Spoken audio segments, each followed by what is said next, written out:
Lebanon में तबाही ही तबाही दिखाई दे रही है। जो तबाही का मंजर उसे देखकर आपके रोंगटे खड़े हो जाएंगे। जी हां, एक बार फिर से इजराइल की तरफ से स्ट्राइक किया गया है और कहा जा सकता है सिहूनी ताकत ने एक बार फिर से अपना जुर्म वाला चेहरा दिखाया है और एक ही परिवार के 10 लोगों की जान गई है। इजराइल ने साउथ लेबनान में एक बार फिर भीषण शदीद हवाई हमला किया जिसमें कम से कम 19 लोगों की मौत हुई है। लेबनान के हेल्थ मिनिस्ट्री के जरिए जो बात कही, जो इन्फॉर्मेशन दी गई वो ये कि देर कानून शहर में एक घर को निशाना बनाया गया जहां एक ही खानदान के 10 लोग मारे गए। इजराइल ने एक बार फिर साउथ लेबनान में शदीद हमला कर इस हमले में कम से कम 19 लोगों को मार गिराया है। लेबनान के हेल्थ मिनिस्ट्री ने कहा है कि एक ही परिवार के 10 लोगों की मौत हुई है। इस हमले में देर कानून शहर में एक घर को निशाना बनाया गया। मरने वालों में 3 बच्चे और 3 महिलाएं शामिल हैं। ईरान पर इजरायली हमले के बाद हिजबुल्लाह ने आईडीएफ के खिलाफ मोर्चा खोल दिया और वो युद्ध में कूद पड़ा। इसराइल के कई शहरों को हिजबुल्लाह के लड़ाकों ने ड्रोन और रॉकेट से हमला किया है। इस हमले में इसराइल में भारी तबाही भी हुई है, लेकिन जाने ज्यादा लेबनान में गई हैं। कई इजरायली सैनिक भी मारे गए। इस बीच इसराइल ने भी पलटवार करते हुए हिजबुल्लाह के ठिकानों को निशाना बनाया और कई हिजबुल्लाह के कमांडर मारे गए, लेकिन सबसे ज्यादा आम नागरिक मारे गए। साथ ही लाखों की संख्या में लोग घर से बेघर हुए।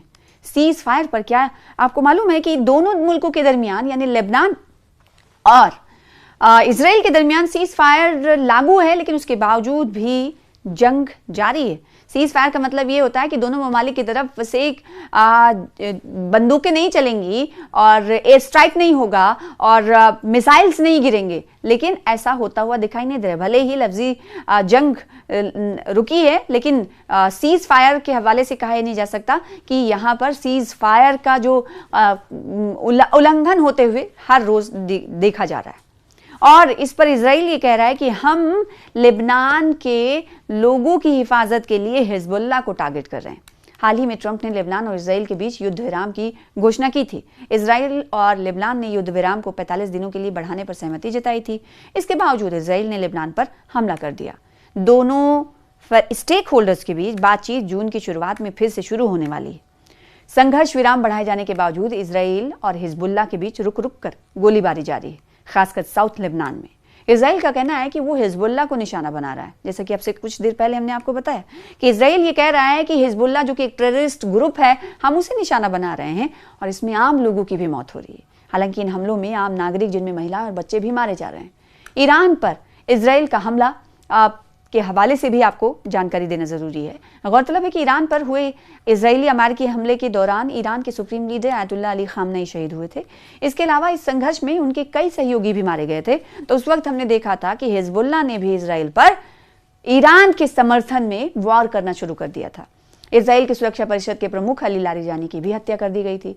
इस हमले के बाद पूरे मिडिल ईस्ट में तनाव भड़क उठा था। जवाबी कार्रवाई में ईरान ने मिडिल ईस्ट के अलग अलग इलाकों को निशाना बनाया, जिससे भारी तबाही मची। इस जंग में संयुक्त राज्य अमेरिका और मुस्लिम ममालिक को सबसे ज्यादा नुकसान उठाना पड़ा। ईरान ने 30 से ज्यादा अमेरिकी विमानों को निशाना बनाकर खत्म कर दिया था और वही वीडियो जारी की गई थी, लेकिन उसके बावजूद ईरान के लिए इस जंग को जीता हुआ माना जा रहा है। जो जानकार हैं उनकी तरफ से ये कहा जा रहा है कि ईरान ने ये जंग जीती है क्योंकि ईरान का जो स्टैंड था वो अपने स्टैंड पर अभी भी कायम है, बल्कि अमेरिका अपने स्टैंड से हट गया है। अमेरिका के अल्फाज में नरमी आ गई है, अमेरिका के कोशिश और काविशों में नरमी आ गई है। तो दूसरी तरफ इजराइल गाहे बगाहे अमेरिका को भड़का ही रहा है, क्योंकि इजराइल की शह पर ही हमने देखा कि ये अमेरिका ने ये जंग की शुरुआत की थी और जिस पर अमेरिकी नागरिक खुद डोनाल्ड ट्रंप से गुस्सा नजर आए थे, नाराज नजर आए थे और इसीलिए हमने देखा था कि कई लाखों की तादाद में लोग अलग अलग शहरों में, तकरीबन अमेरिका के अलग, यूएस के अलग अलग शहरों में हर जगह लोग डोनाल्ड ट्रंप की पॉलिसी के खिलाफ सड़कों पर उतर आए थे कि बेवजह किसी के कहने पर मुल्क को जंग में धकेल दिया है डोनाल्ड ट्रंप ने। ये वहां के लोगों ने कहा, जिससे उन्हें कोई फायदा नहीं मिल रहा है, बल्कि ये नुकसान अमेरिका का ही हो रहा है, क्योंकि अमेरिकी टैक्स पेयर्स का पैसा जंग में झोंक रहे हैं डोनाल्ड ट्रंप। और इस तरह के इल्जामात सिर्फ लगाए नहीं गए, बल्कि सड़कों पर तेज आवाज बुलंद की गई कि डोनाल्ड ट्रंप को ऐसा हम नहीं करने दे सकते क्योंकि हमारा नुकसान हो रहा है। तो ये तो हालत थी यूएस की। दूसरी तरफ इजराइल में भी कुछ ऐसी ही नाराजगी लोगों में नजर आई थी बेंजामिन नेतन्याहू को लेकर। और वहीं ईरान के लोग हमेशा की तरह आज भी ईरान की लीडरशिप के साथ खड़े हुए हैं। उनका यह कहना है कि ना हम हारे थे, ना हम हारे हैं, ना हम हारेंगे।